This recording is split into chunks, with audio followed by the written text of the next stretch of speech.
निवडणुकीच्या आधी थापा मारल्या, सत्तेवर आल्यानंतर शेतकऱ्यांना सरकारने फसवलं, उद्धव ठाकरे यांचा सरकारवर निशाणा। सध्या कर्जमाफी होणार नाही असं अजित पवार यांचं स्टेटमेंट। याचाच अर्थ भविष्यात कर्जमाफी होऊ शकते, मकरंद पाटील यांचं वक्तव्य।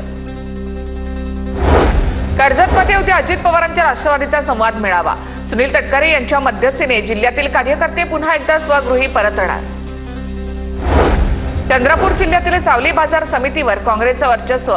विजय वडेट्टीवार यांच्या नेतृत्वामधील काँग्रेस प्रणित शेतकरी परिवर्तन आघाडीचा सर्वाधिक 14 जागांवर विजय। मंत्री बाबासाहेब पाटलांबाबत सोशल मीडियावर आक्षेपार्ह वक्तव्य। कार्यकर्ते आक्रमक, पोलीस ठाण्यामध्ये तक्रार देण्यासाठी गेलेल्या कार्यकर्त्यांमध्ये शाब्दिक वाद। गदारोळानंतर आक्षेपार्ह विधान करणाऱ्या व्यक्तीवर गुन्हा दाखल। जागतिक बाजारामध्ये कच्च्या तेलाच्या किमती घसरल्या आहेत। सध्याच्या दरानुसार पेट्रोल डिझेलचे दर 50 रुपये लिटर पर्यंत स्थिर झाले पाहिजेत, संजय राऊत यांची मागणी। सरकारच्या चुकीच्या धोरणांचं ओझं सामान्यांना हाकावं लागतंय। महागाई वाढल्यामुळे सामान्य जनतेच्या खिशाला मोठा भुर्दंड, जयंत पाटील यांची सरकारवर टीका। वाढत्या महागाईवरून रोहित पवारांची सरकारवर टीका। पेट्रोलचे भाव 105 रुपयाच्या पुढे गेल्यावर देखील गप्प का? रोहित पवारांचा सरकारसह भाजपला सवाल। रावेरमध्ये एकनाथ खडसेंच्या विरोधामध्ये भाजप कार्यकर्ते आक्रमक। महाजनांच्या विरोधामध्ये खडसेंनी केलेल्या वक्तव्याच्या विरोधात कार्यकर्त्यांकडून तहसील कार्यालयावर निदर्शनं। अमरावतीच्या जुन्या बायपास रोडवरील अनधिकृत वीट भट्टीवर कारवाई, महसूल विभागाची कारवाई।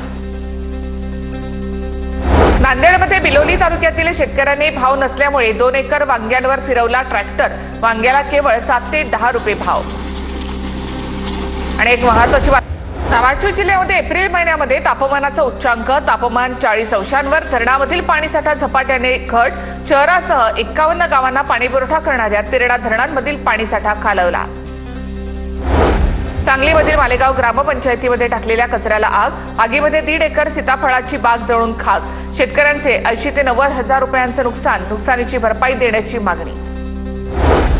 वित्त विभागाच्या सर्व विभागांना निधी खर्चाबाबत सूचना। पहिल्या 9 महिन्यामध्ये 60% निधी खर्च करण्याच्या सूचना। सूत्रांची माहिती। कामकाजामध्ये टाळाटाळ करणाऱ्या अधिकाऱ्यांवर कडक कारवाई। जात वैधता समिती पदावर रुजू न झाल्यामुळे शिस्तभंगाची अधिकाऱ्यांवर कारवाई।